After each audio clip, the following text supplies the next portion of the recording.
European influence and rising local resistance. As the 19th century unfolded, British colonial interests began to penetrate the fabric of Igbo society, fundamentally altering traditional power structures. The influx of European traders, driven by the wealth generated through the slave trade, intensified rivalries among the clans.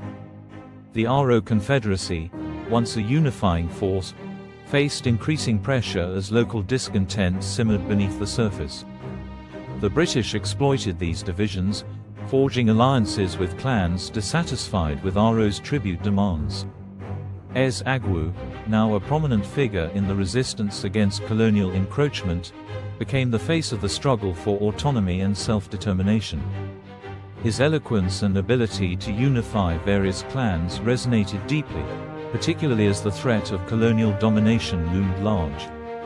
Alongside him, Okonji, a fearless female leader from the Ngwa clan, played a pivotal role in mobilizing support and advocating for unity against external threats. Her strategic brilliance and ability to galvanize community efforts highlighted the vital role women played in the resistance movement. This period was characterized by secret meetings among clan leaders, where strategies for resisting colonial rule were discussed in hushed tones. The air was thick with tension as leaders from various clans gathered under the cover of darkness, exchanging ideas and coordinating their efforts. Ez Agwu and Okonji stood at the forefront, galvanizing support for a united front against both the Aro Confederacy's demands and the looming threat of British colonization. They envisioned a coalition that could transcend clan rivalries, rallying warriors from the Ngwa, Ahafia, and even discontented Aro members who felt marginalized by their own leaders.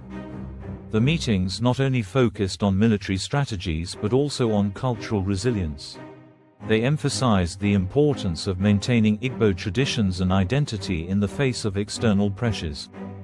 Songs, dances, and stories became tools for fostering unity, instilling pride in their shared heritage.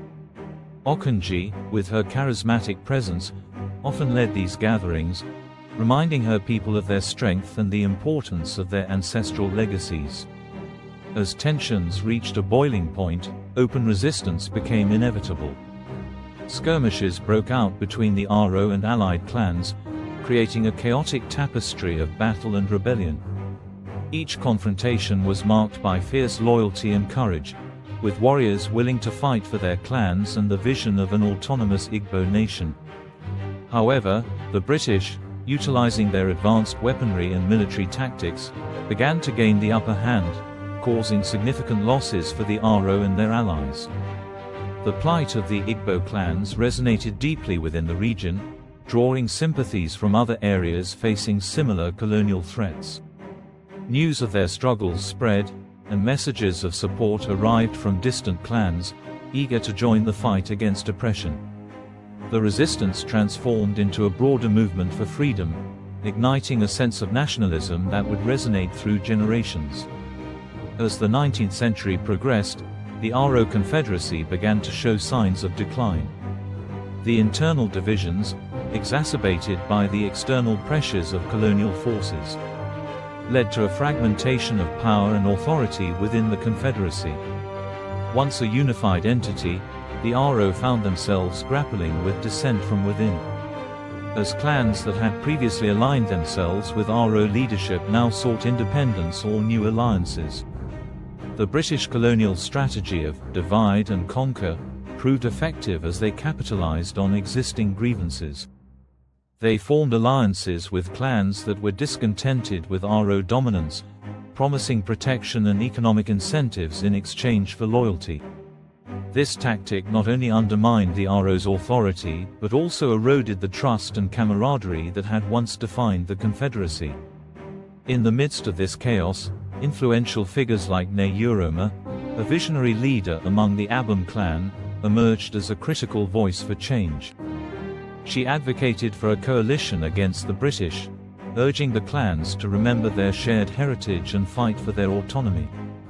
Her compelling speeches inspired many, rekindling the spirit of resistance that had once united the clans against common foes.